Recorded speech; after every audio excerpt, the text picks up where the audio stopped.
Esta idea de que la acción indemnizatoria tiene autonomía, como les decía recién, ha tenido reconocimiento doctrinario, les cité un texto, sino que además tiene reconocimiento legislativo. Y al efecto les voy a leer 2 o 3 preceptos legales, por ejemplo, del Código Civil argentino, vigente desde el año 2015. A ver, el juicio de valor que podamos tener contra Argentina, contra los argentinos y las argentinas, a ver, no viene al caso. Por favor, en derecho reconozcamos que hay aspectos en los cuales somos vanguardistas y otros aspectos en los cuales estamos tremendamente desfasados. Argentina fue capaz de construir, de articular un código civil y comercial el año 2015. Nuestro Código Civil de 1857 y nuestro Código de Comercio de finales del siglo XIX, principios del siglo XX. Una locura. Por lo tanto, lo que viene es esto. Miren, el artículo 730 del Código Civil argentino dice: efectos con relación al acreedor. La obligación da derecho al acreedor a, emplear los medios legales para que el deudor le procure aquello a que se ha obligado. ¿Qué es eso? Cumplimiento. 2. Hacérselo procurar por otro a costa del deudor. ¿Qué es eso? Cumplimiento. C. Obtener del deudor la indemnización correspondiente. Por lo tanto, esa norma no hace ninguna distinción si la obligación es de dar, hacer o no hacer, y reconoce en la letra C del artículo 730 la autonomía de la indemnización de perjuicios. Y luego, en el artículo 1716 dice: la violación del deber de no dañar a otro o el incumplimiento de una obligación no distingue nada. Da lugar a la reparación del daño causado, conforme con las disposiciones de este código. ¿Qué nos dice a su vez el Código Civil alemán? En el artículo 280. Si el deudor viola un deber de la relación obligatoria, el acreedor puede exigir resarcimiento del daño que de ello resulta. Esto no rige si el deudor no debe responder de la violación de un deber. El acreedor solo puede exigir resarcimiento del daño por mora según los requisitos adicionales. El acreedor solo puede exigir resarcimiento del daño en lugar de la prestación según los requisitos adicionales. Es decir, para el derecho alemán también es posible demandar indemnización por vía directa. Ahí ustedes tienen después en la lámina que continúa en esta materia, jurisprudencia sobre condición resolutoria. Continuemos con la materia. Diferencias entre condición resolutoria ordinaria y condición resolutoria tácita. Bueno, en la condición resolutoria tácita, el hecho futuro e incierto es el incumplimiento de una obligación en un contrato bilateral. En la condición resolutoria ordinaria, cualquier hecho futuro o incierto que no sea el incumplimiento de una obligación en un contrato bilateral. B. La condición resolutoria ordinaria opera de pleno derecho, la tácita requiere declaración judicial. 3. La condición resolutoria ordinaria requiere de una manifestación expresa de voluntad, la tácita, en cambio, es subentendida por la ley en todos los contratos bilaterales. 4. La condición resolutoria tácita solo opera en los contratos bilaterales, que es la opinión mayoritaria y dominante, en cambio la ordinaria es aplicable en cualquier tipo de negocio jurídico, uni o bilateral. 5. Cumplida la condición resolutoria ordinaria, se produce necesariamente la resolución. En cambio, en la condición resolutoria tácita, el acreedor condicional tiene un derecho optativo para demandar el cumplimiento o la resolución del contrato. 6.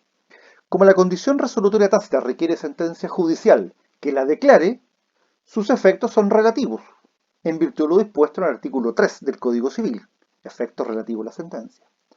En cambio, si se trata de una condición resolutoria ordinaria, esta, al operar por el solo ministerio de la ley, aprovecha o beneficia a cualquier interesado. 7. En la condición resolutoria tácita, el acreedor tiene derecho a indemnización de perjuicios, lo que no ocurre en la condición resolutoria ordinaria. Con esto terminamos la condición resolutoria tácita. Y solo nos resta ver la tercera y última hipótesis de condición resolutoria, que es la condición resolutoria tácita, conocida también como pacto comisorio. Bien, vamos a ver el pacto comisorio. A ver, lo vamos a ver con un cierto nivel de superficialidad. ¿Por qué? Porque cuando veamos el próximo semestre virus coronavirus, no sé, COVID-25 de por medio, deberíamos ver el próximo semestre nosotros los contratos. Y dentro de los contratos vamos a tener que examinar el de compraventa. Y cuando estemos terminando la compraventa vamos a estudiar los pactos accesorios al contrato de compraventa. Y uno de ellos es el pacto comisorio. Por eso entonces nuestro tratamiento va a ser un tratamiento más bien general. A ver, el pacto comisorio en Chile está tratado con relación al contrato de compraventa y a propósito de la obligación de pagar el precio. ¿Correcto? Y está tratado entonces en el artículo 1877 del Código Civil y en las siguientes disposiciones. No obstante que el Código Civil aborda el pacto comisorio en el contrato de compraventa y a propósito de la obligación de pagar el precio, el pacto comisorio es posible articularlo, incorporarlo en cualquier contrato, partiendo de la base que lo podemos incorporar en el mismo contrato de compraventa, pero por una obligación diversa de la de pagar el precio, y en cualquier otro contrato por cualquier clase de obligación. ¿Y por qué es posible que el pacto comisorio se le incorpore en otros negocios jurídicos diferentes a la compraventa y con relación a una obligación distinta de la de pagar el precio? Por las siguientes razones. Primero, porque el pacto comisorio no es otra cosa que la misma condición resolutoria tácita, pero expresada, convenida. 2. Por el principio de autonomía de la voluntad y libertad contractual. Yo puedo incorporar en todo contrato cualquier pacto, cualquier estipulación, en la medida que ello no sea atentatoria contra la ley, contra el orden público, la moral, las buenas costumbres y los legítimos derechos de los terceros.